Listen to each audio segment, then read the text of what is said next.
alongside the Lumua Barranco Monument, that is the area there that we're talking about for now, and it's established historically, customary, that is now the border, and the people of Barranco, the indigenous people of Barranco, have proudly, possibly I can't say reluctantly, given up the other areas, so therefore that continues to be the border.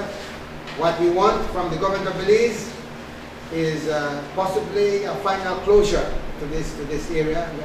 This has to close, and we believe that if the government of Belize closes this, it will kind of give the Garifuna people of Belize, because everybody's watching Belize, watching Barranco, and the other Garinagu in other places in the diaspora, some level of hope.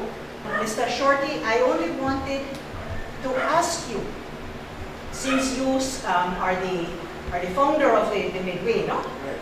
Yes. I only wanted to ask you, what is your idea of the problem?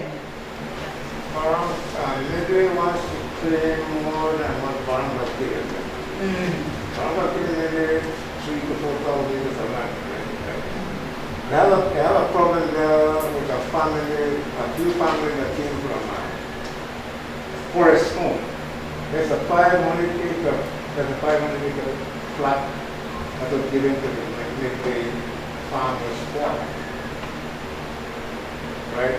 And those people, somebody, the chairman at the time, the other to just grab that land from the village and give it to who he felt the right thing that it was his. That's one of the biggest problems in Midway. Now, the dispute with Midway is that they want to take that line to be the border. I tell them that's no village line. That's my concession line. That's one of the lines they're trying to clear. Then, right adjoining to there's a cement house in here, the one named Richard Poche. There was a logging road. There's a logging road inside there, rosewood logging road. There's a rosewood logging road there. They want to claim that road to be the border again.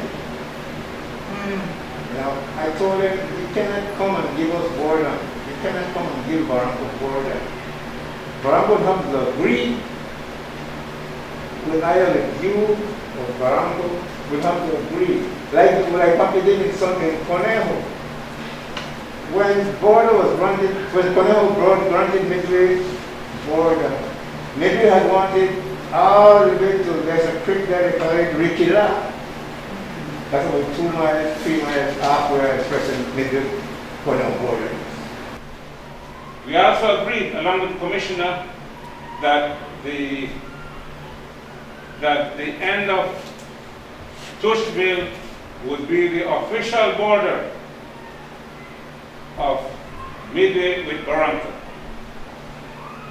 If that would be the official border, the alcalde, the village council, and the commissioner recognized then that that was the official border of Midway with Barranco. And a 2003 map commissioned by Chairman Alvin Laredo, along with Right Titan, commissioned Ms. Judy Lu to draft this map. Here's a copy of that 2003 map. And that map has since been recognized by Ministry of Lands and Ministry of Forestry. Lumua, Barranco, livelihood and cultivation along the border is affected by the desist order. There was and there is a desist order along that line. Again, the people of Barranco, Lumua Barranco, does not see the justification for the desist. We actually don't. We don't see it. It's just not logical, customary-wise, indigenous-wise, it's not logical. All we did from that border down was in the interest of the indigenous people of Barranco. It was not in malintent.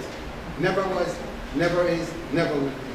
So, monies were spent in that area to begin the cultivation, and so because of the desist, then therefore that area is now, on standstill. and we need to eat, we need to plant our food, we need to progress, we need to take care of ourselves, we need to show the government and the people of Belize and the world that, you know what, our land means a lot to us from a boots on the ground perspective.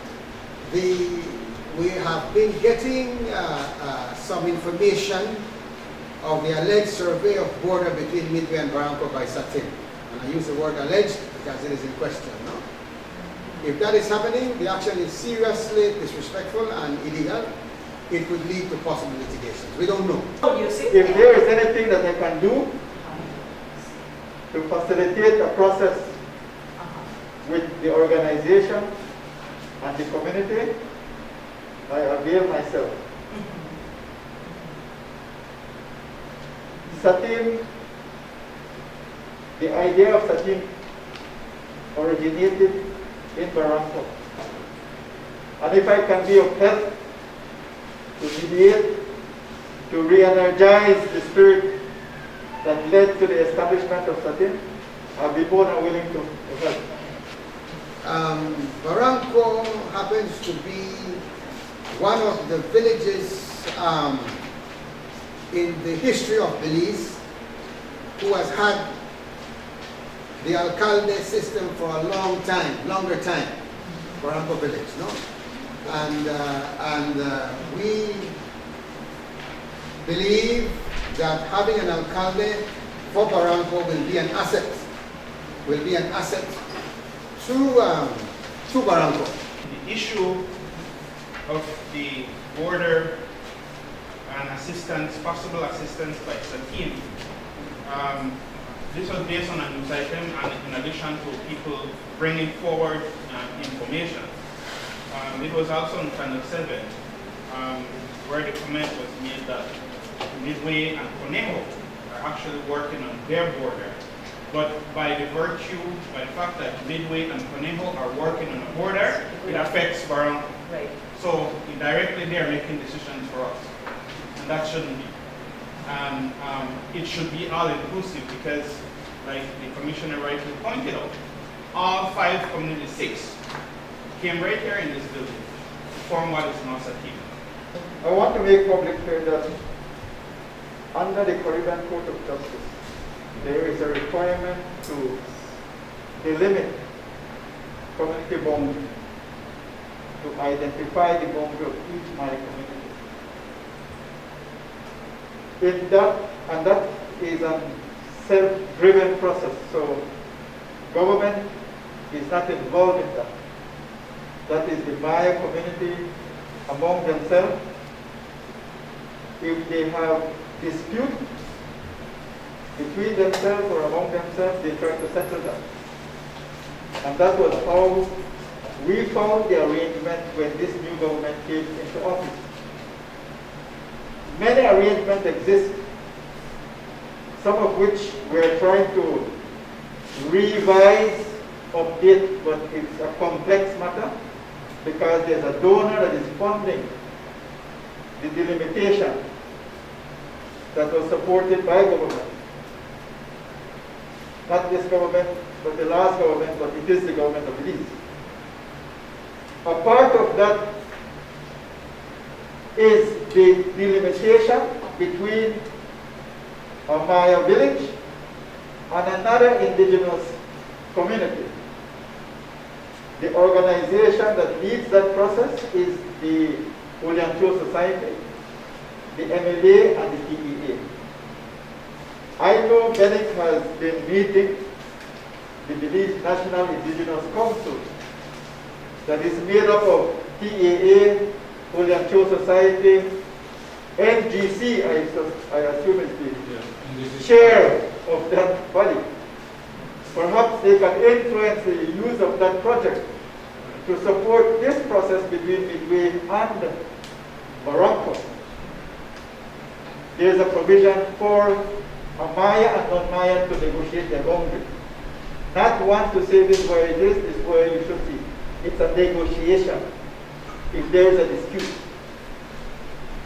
And it was the lack of engagement by those that could participate or bring the parties together, like Bennett or like the project itself, that the government engaged. I engaged because I saw the need to bring the parties together. And I said here, maybe Bennett can be a platform to expedite the process. But NGC has to advocate, and that is fundamental. I cannot do it because I am the commissioner for all indigenous people. I can help to suggest, but I can't do the work because the mandate that I have is to look after all indigenous communities. Some communities want me to go into the village and fix the problem with the alcalde and village council. That's not my role. That's the role of the alcalde or the village council. But there are platforms that exist that can be used to facilitate the resolution of conflicts between, in this case, Midway and Barranco. Well, we are here to facilitate. Yes. We are here to facilitate. But as I said at the passionate meeting in Punta Gorda a couple of months ago, we cannot take sides, but we must facilitate and mediate and guide a process that will bring some resolution, because you are right, it cannot go on and on and on, because then it will fester, you know. I'm not saying that the resolution will come tomorrow, but I think it can be done with goodwill, it can be done in a reasonable time.